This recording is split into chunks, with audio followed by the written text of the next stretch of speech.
وسائل کی کمی کی وجہ سے تباہ نہیں ہوتی. قوم کے اوپر آپ بمباری کر دیں، اس کو جنگیں ہو جائیں، اس سے بھی قوم نکل آ جاتی ہے. لیکن قوم کرپشن کی وجہ سے تباہ ہو جاتی ہے. اور وہ کیوں ہوتی ہے؟ وہ اس لیے ہوتی ہے. اور کرپشن کس کی؟ دو قسم کی کرپشن. ایک تو نچلا سرکاری نوکر، پٹواری، تھانے دار، ایک تو یہ کرپشن کرتے ہیں، لوگوں کو تنگ ہوتے ہیں اس سے. لیکن جو کرپشن قوموں کو تباہ کرتی ہے وہ جب ملک کے حکمران، پرائم منسٹر، وزیر جب وہ کرپشن شروع کرتے ہیں، وہ قوم مقروض ہو کے تباہ ہو جاتی ہے. اور یہ ساری کہانی ہے. اگر آپ جیسے تیسری دنیا کہتے ہیں، ڈیولپنگ ورلڈ کہتے ہیں، آپ ایک ایک ملک میں چلے جائیں تو وہاں ان کے حکمران وہی کر رہے ہیں جو ہمارے حکمرانوں نے کیا اور تب کر رہے تھے جب میں نے یہ پارٹی بنائی. ملک کا پیسہ چوری کر کے، منی لانڈرنگ کر کے باہر لے کے جا رہے تھے. تو تب میں نے فیصلہ کیا اپنے دوستوں کے ساتھ کہ ہم ایک پارٹی بنائیں گے جس کا نام ہم نے انصاف رکھا، کیونکہ جب انصاف ہوتا ہے تو کرپشن ختم ہوتی ہے. انصاف کا مطلب قانون کی بالادستی. قانون کی بالادستی کا مطلب کہ کمزور اور طاقتور قانون کے سامنے ایک برابر. اور اس کا مطلب جو طاقتور کرپٹ لوگ جو ملکوں کو تباہ کرتے ہیں، جو ساری اس وقت ڈیولپنگ ورلڈ کو تباہ کر رہے ہیں، ان کے طاقتور کرپٹ لوگ، ان کو قانون کے نیچے لے کے آئیں. یہ تھی ہماری آج سے 25 سال پہلے وجہ میری طرح کے آدمی کو پولیٹکس میں آنے کے لیے، جس کو اللہ سب کچھ دے چکا تھا. باقی پولیٹیشنز کو تو پولیٹکس سے پہلے کوئی کسی کو نہیں جانتا تھا. میں تو سب پاکستان میں اس وقت بڑا نام تھا، کامیاب انسان تھا، ضرورت نہیں تھی پولیٹکس کی. اللہ نے دیا تھا سب کچھ میری ضروریات کے مطابق. وہ سٹرگل چلی ہماری 15 سال. 2 الیکشن بیچ میں آئے. پہلے الیکشن میں 1 سیٹ بھی نہیں، دوسرے الیکشن میں 1 سیٹ. یہ 15 سال ایک بڑی مشکل سٹرگل تھی، جس میں میرے ساتھ کئی لوگ آئے، کئی چلے گئے، کئی ہار مان گئے، کئی جی ہمارا گھر میں مذاق اڑتا ہے، ہم اور دیر نہیں رہ سکتے. اور خاص طور پہ جب دوسرا الیکشن آ رہے 2002 میں تو چند لوگ رہ گئے. میں اپنے نوجوانوں کو بتانا چاہتا ہوں کہ کیوں میں نے کبھی ہار نہیں مانی. 2 وجہ تھی. ایک یہ کہ میں نے کرکٹ کی گراؤنڈوں میں ایک چیز سیکھی تھی کہ جس کو جو ہار نہیں مانتا اور آخری گیند تک لڑتا ہے، اس کو ہار بھی ہرا نہیں سکتے. اور یہ بھی میں نے سیکھا تھا کہ جب بھی دنیا میں کوئی کام کروں، کیونکہ میں تب تک 2 کام کر چکا تھا، کرکٹ میں کامیاب ہو چکا تھا اور پھر شوکت خانم ہاسپٹل بنا چکا تھا.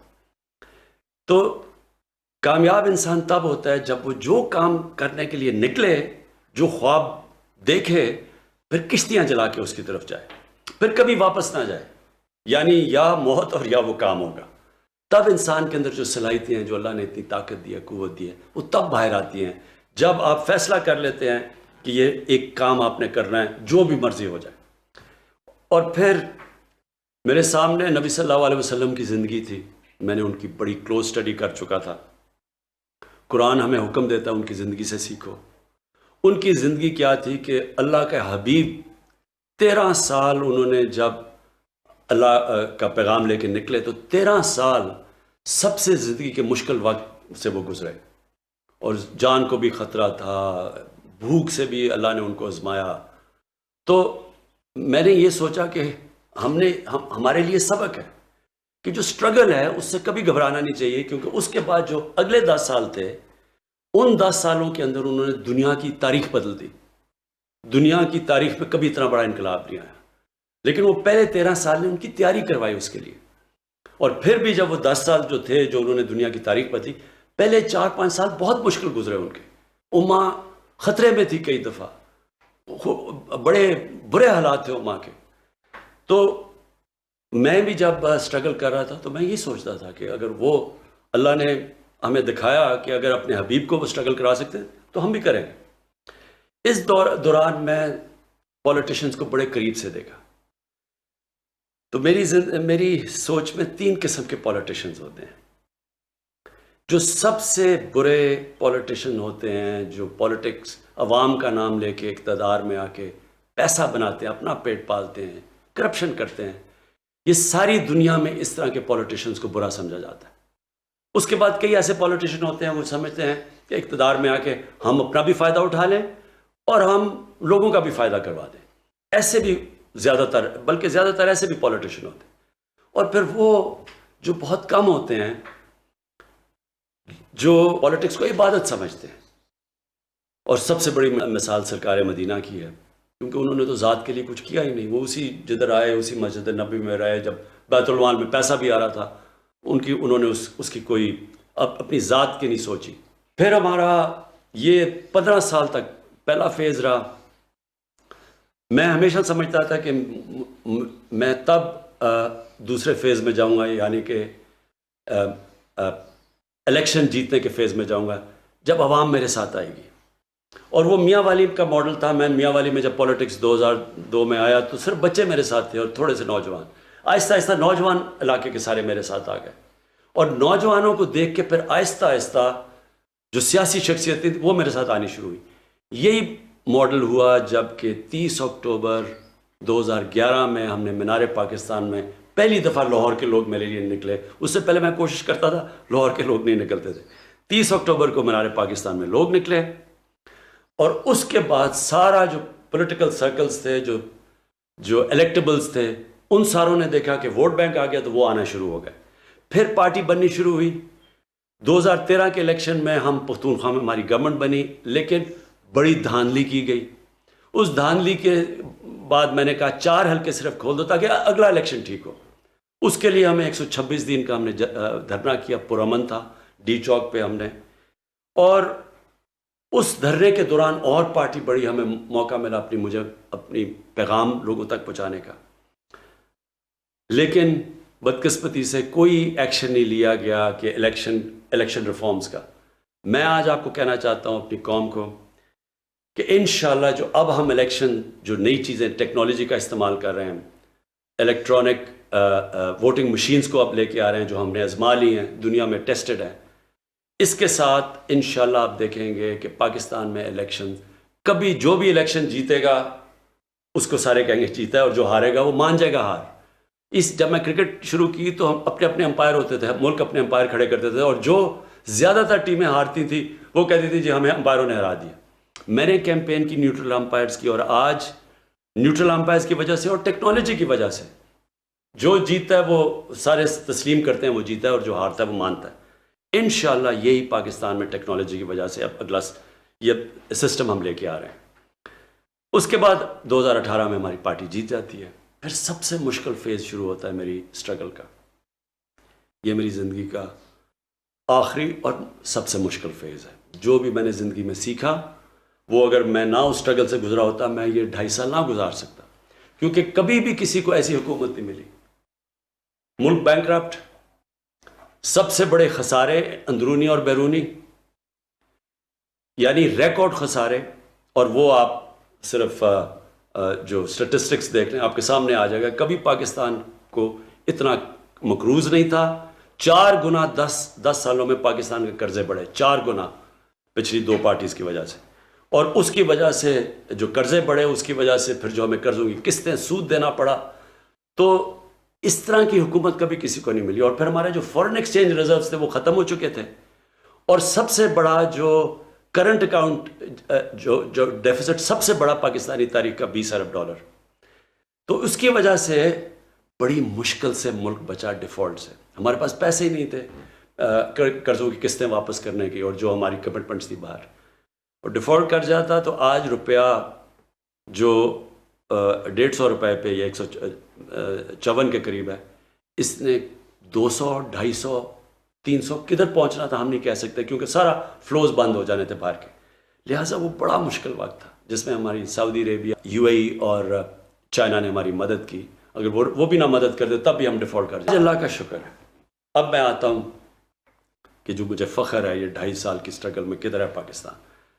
جو ہمارا بیرونی ملک جو بیرونی خسارہ ہے، کرنٹ اکاؤنٹ جو ڈیفیسٹ تھا، وہ 2.5 سال میں پہلی دفعہ 7-8 مہینے میں سرپلس پہ جا رہا ہے.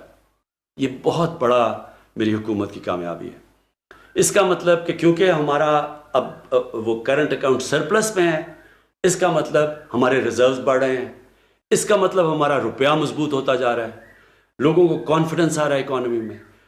اس کی وجہ سے آج پاکستان کے اندر اللہ کا شکر ہے کہ کانفیڈنس اکانومی کی وجہ سے وہ شو کرتا ہے. ہماری جو اسٹاک مارکیٹ اس نے بھی بڑا زبردست پرفارم کیا ہے. اور جو ہمارے شعبے آگے بڑھ رہے ہیں تیزی سے, کنسٹرکشن سیکٹر سب سے تیزی سے آگے بڑھ رہا ہے. پاکستان کی تاریخ میں سب سے زیادہ سیمنٹ کی سیلز ہوئی ہیں. اس کا مطلب ایکٹیویٹی, بزنس ایکٹیویٹی چل پڑی ہے. اور اللہ کرے ہمیں کورونا سے یہ ہم جو تیسرا ویو ہے اس سے ہم ٹھیک طرح ہمارا ملک آپ سب ہمارے ساتھ مل کے اس کے احتیاط کر لیں. تو جس طرح ہم اب جا رہے ہیں, اب پاکستان آگے بڑھ رہا ہے. ہماری لارج اسکیل مینوفیکچرنگ آگے بڑھ رہی ہے. ہماری جو گاڑیوں کی سیلز ہیں, ہماری اس وقت جو ہمارے کسان ہیں, ہمارے کسانوں کے پاس سب سے زیادہ خوشحالی آئی ہے ہمارے دور کے اندر. ان کو پہلی دفعہ ہم نے گنے کی قیمت صحیح دلوائی ہے, ریکارڈ ان کو گنے کی قیمت ملی ہے, ان کو گندم کی قیمت سب سے زیادہ ملی ہے.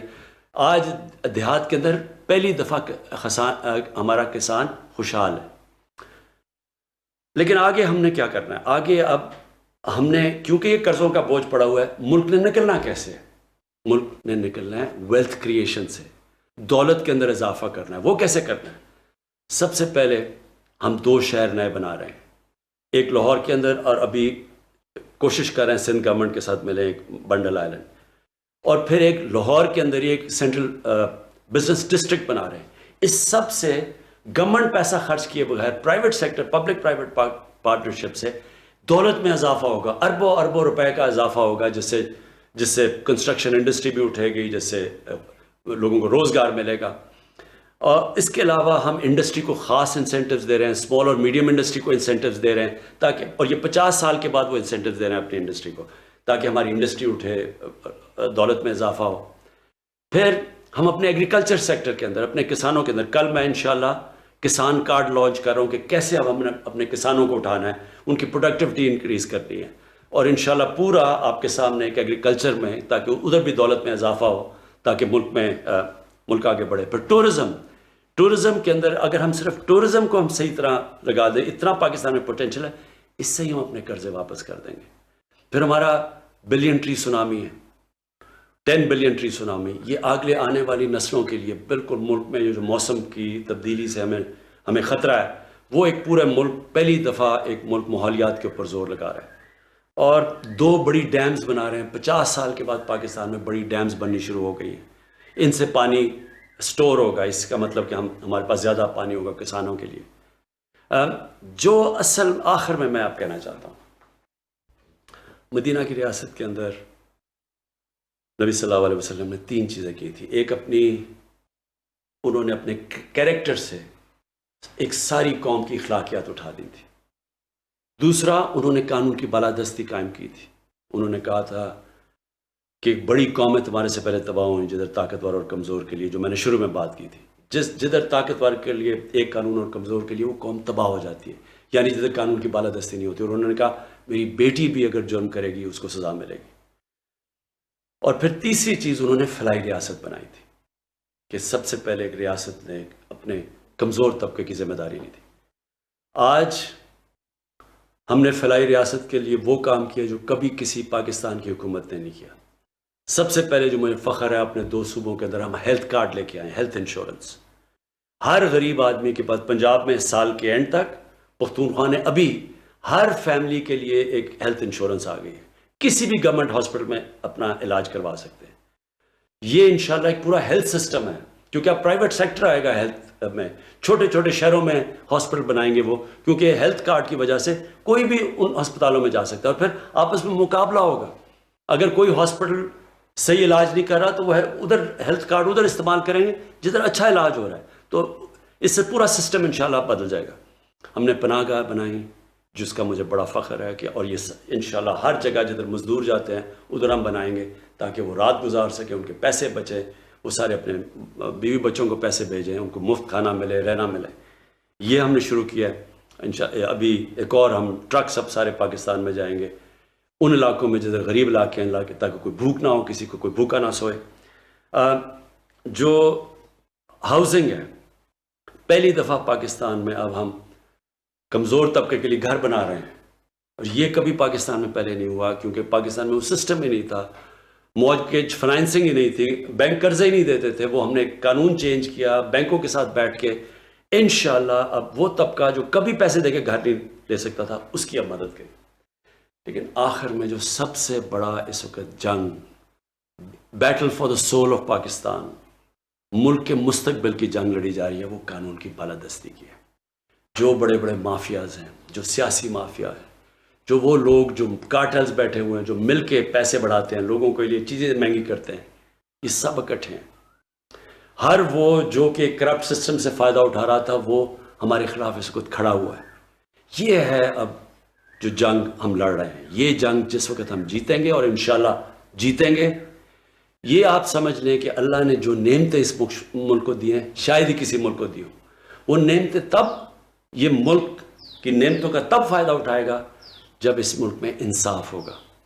خوشحالی ملک میں تب آتی ہے جس ملک میں انصاف ہوتا ہے. آپ دنیا کے نقشہ دیکھ لیں، جو سب سے خوشحال ملک ہیں ادھر سب سے زیادہ قانون کی بالادستی ہے. جو سب سے غریب ملک ہیں ادھر قانون نہیں ہے، انصاف نہیں ہے.